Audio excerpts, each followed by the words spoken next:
Vouchers क्या होता है, अकाउंटिंग वाउचर क्या होता है, हमें बच्चों को वर्क एजुकेशन मोड में चलाना चाहिए कि लाइसेंस मोड में चलाना चाहिए। हेलो, गुड मॉर्निंग इंडिया, आप सब कैसे हो? आप सबको मेरा प्यार और नमस्कार। तो आज का सेशन कुछ ज़्यादा इंटरेस्टिंग है फ्रेंड्स, क्योंकि आज हम सीखने वाले जीएसटी क्या होता है एंड अकाउंटिंग क्या होता है, टैक्सेशन क्या होता है। इसके पर्पस में आज का सेशन जो पॉडकास्ट बनने जा रहा है, ये जो सीए है, जो फ्रेशर टैली स्टूडेंट्स है, या फिर जो टैली कोर्स कर रहे हैं, या फिर कहीं वर्क कर रहे हैं, इन लोगों के लिए बहुत ही इंपॉर्टेंट वाला है आज का सेशन। तो फ्रेंड्स, अभी तक हमारे चैनल को लाइक सब्सक्राइब नहीं किए तो जल्द से लाइक सब्सक्राइब करें। और इस सेशन में चलिए मिलते हैं, हमारे बीच हमारे उमेश सर जी बैठे हैं, जो कि टैक्सेशन से रिलेटेड पूरा ये काम करता है, फुल इसको एक्सपीरियंस है।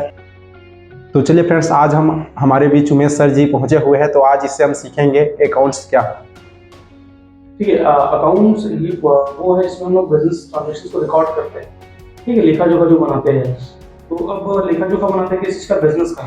तो बिजनेस में कितने सारे टाइप्स के बिजनेस होते हैं। सर्विस है, ट्रेडिंग है, मैन्युफैक्चरिंग है। ठीक है, ये टाइप्स के बिजनेस होते हैं। तो ये बेसिक का सिंपल फॉर्मेट है। ठीक है, अब इसके बाद में अकाउंट्स क्या है? अकाउंट्स किस लिए बनाते हैं लोग? टैक्सेशन के लिए बनाते हैं, प्रॉफिट्स के लिए, P&L के लिए। ठीक है, तो अब टैक्सेशन में ये होता है कि टैक्सेशन में दो प्रकार के टैक्स होते हैं। एक होता है डायरेक्ट टैक्स और एक होता है इनडायरेक्ट टैक्स। ठीक है, तो अब इनडायरेक्ट टैक्स क्या होता है? इनडायरेक्ट टैक्स वो होता है जो हम कस्टमर से लेकर गवर्नमेंट को पे करते हैं। लाइक जीएसटी, हम लोग जीएसटी किससे लेते हैं? कंज्यूमर से लेते हैं, जो कंज्यूम करता है उस चीज को, है ना। तो कंज्यूमर ही जीएसटी पे करेगा, उसके अलावा कोई पे नहीं करता। ठीक है, तो जीएसटी जब हम रिसीव करेंगे, वो हम कस्टमर से क्यों रिसीव कर रहे हैं? क्योंकि उनके पास कोई ऐसा कोई मॉडल नहीं, कोई थ्रू नहीं है कि जिसके थ्रू गवर्नमेंट को डायरेक्ट पे कर सके। तो इसलिए जो कस्टमर कंज्यूमर का जो जीएसटी है, वो हम लोग एज अ जीएसटी नंबर के थ्रू गवर्नमेंट को पे करते हैं। ठीक है, तो चलिए फ्रेंड्स, अभी तक हम अकाउंट्स को पढ़ रहे थे एंड टैक्सेशन को सर बता रहे थे। तो सर से हम आगे जानना चाहेंगे, वाउचर्स क्या होता है, अकाउंटिंग वाउचर क्या होता है, हमें सर बताएंगे। ठीक है, वाउचर्स वो है जिसमें हम अपने बिजनेस ट्रांजैक्शंस को रिकॉर्ड करते हैं। ठीक है, ट्रांजैक्शंस को रिकॉर्ड करने के लिए 8 तरह के वाउचर्स हैं। जी। एक है, सबसे पहला कॉन्ट्रा है, देन पेमेंट्स है, फिर रिसीट है, सेल है, क्रेडिट नोट है जिसको हम सेल्स रिटर्न कहते हैं जी, डेबिट नोट है जिसको हम परचेस रिटर्न कहते हैं, परचेस है। ठीक है, तो ये सारे 8 वाउचर्स है जी, वो ग्रुप्स में। ठीक है जी। अब जैसे कि हम पहले में आते हैं कंट्रा। तो कंट्रा क्या है एक्चुअल में? कंट्रा वो है जो कि हम बैंक से डिपॉजिट करते हैं, बैंक में डिपॉजिट करते हैं, बैंक से विड्रॉल करते हैं, या फिर बैंक टू बैंक ट्रांसफर करते हैं। ठीक है, तो ये सारी 3 एंट्रीज में इंक्लूड होती है। बैंक से बैंक टू बैंक ट्रांसफर तो करते हैं, बट किसके बैंक में ट्रांसफर करते हैं? Self account. सपोज मान लीजिए कि हमारे पास 2 अकाउंट है, एक बैंक ऑफ बड़ौदा में, एक एसबीआई में है। अगर मेरे पास एसबीआई में बैलेंस 0 है तो मैं बैंक ऑफ बड़ौदा से एसबीआई में ट्रांसफर करूंगा। तो ये दोनों अकाउंट मेरे ही है। मैंने किसी को पेमेंट नहीं किया है। अगर मैं पेमेंट करता हूँ तो वो सेकंड पार्टी है, बट यहाँ मैं खुद के अकाउंट में ही एक अनदर अकाउंट में ट्रांसफर कर रहा हूँ। ठीक है, मेरे पास 2 अकाउंट है, समझिए। तो अब सेकंड आता है पेमेंट। पेमेंट क्या होता है? पेमेंट भुगतान करना होता है। ये तो नॉर्मल सी बात है, किसी अनदर पर्सन के अकाउंट में या किसी को पे करना, कैश में पे करना या बैंक से पे करना, दैट इज पेमेंट। ठीक है, अब रिसिप्ट। अब रिसिप्ट क्या है? प्राप्त करना होता है किसी सेकंड पर्सन से। तो ये प्राप्ति कौन, मतलब किसी करते हैं? हम लोग डेटर्स करते हैं ना, या कोई कमीशन इनकम है या वगैरह वगैरह, जो भी पैसा आता है तो हमारी रिसिप्ट है। ठीक है, अब उसके बाद जर्नल की बात करते हैं। जर्नल क्या एक्चुअल में? जर्नल वो है रोजनामचा।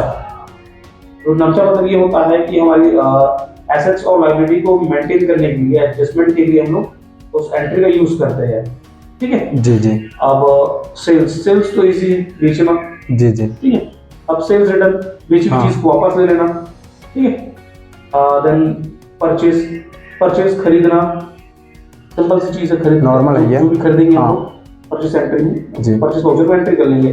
उसके बाद परचेस रिटर्न, डेबिट नोट। ठीक है, जो हम खरीदे वो चीज, इनकेस अगर कोई चीज खराब निकलती है तो हम वापस भी तो करेंगे, उसमें खरीद कर ला रहे हैं, जरूरी है, उसकी एंट्री हम डेबिट नोट में करेंगे। परचेस की हुई संपत्ति को वापस करेंगे। ठीक है जी। अब इसमें आप बताएंगे इन्वेंट्री मास्टर्स में। इन्वेंट्री में क्या क्या होता है? हम इन्वेंट्री किस चीज के लिए बनाते हैं? सिर्फ गुड्स के लिए बनाते हैं। गुड, या तो ये मैन्युफैक्चरिंग में बनता है ना, और एक ट्रेडिंग में बनता है। तो सबसे पहले जानेंगे मैन्युफैक्चरिंग होती क्या है, प्रोडक्शन क्या होता है जी। ठीक है, मैन्युफैक्चरिंग वो है जहां हम रॉ मटेरियल परचेस करके अगर हम कोई फिनिश गुड बनाते हैं तो हमारी मैन्युफैक्चरिंग है, प्रोडक्शन बोल सकते हैं। ठीक है जी। और ट्रेडिंग क्या होता है? एक बनी बनाई चीज को खरीद कर लाना और उसी बनी बनाई चीज को खरीद कर बेचना। तो ये डिफरेंसेस है। मैन्युफैक्चरिंग में रॉ मटेरियल्स तो फिनिश गुड हाँ। और ट्रेडिंग में परचेस टू सेल। सर ठीक है। अब सर्विस क्या है? जैसे मेरी एक हॉस्पिटल है, हाँ हॉस्पिटल्स में मैं पेशेंट्स को मैं सर्विस देता हूँ अपनी। हाँ मेरे एक सपोज एक कंप्यूटर क्लास है हाँ। जब मैं बच्चों को पढ़ाता हूँ। जी जी आप लोग बस से ट्रैवल करते हो, वो भी आपकी एक सर्विसेज है। जी ठीक है, आप बदले में सर्विस दे रहे हो, फिर पैसे दे रहे हो। हाँ ठीक है, जी तो ये सर्विसेज है जिसमें आपको गुड्स का कोई काम नहीं है, सिर्फ सर्विस सॉफ्टली आप जो उनसे वर्किंग हो रही है। हाँ। ठीक है, उसमें गुड्स का कोई नेचर नहीं है। जी। तो ये 3 टाइप के बिजनेस है, manufacturing, trading and service. Service ठीक है, ठीक, ये अपन इन्वेंट्री मास्टर के अंतर्गत आएगा। ये इन्वेंट्री के अंदर। अब जैसे राइस मिल हाँ। क्या है? राइस मिल तो एक मैन्युफैक्चरिंग है। हाँ पहले हम पैडी खरीदते हैं, हाँ धान। ठीक है, अब धान से क्या क्या चीजें निकलती है?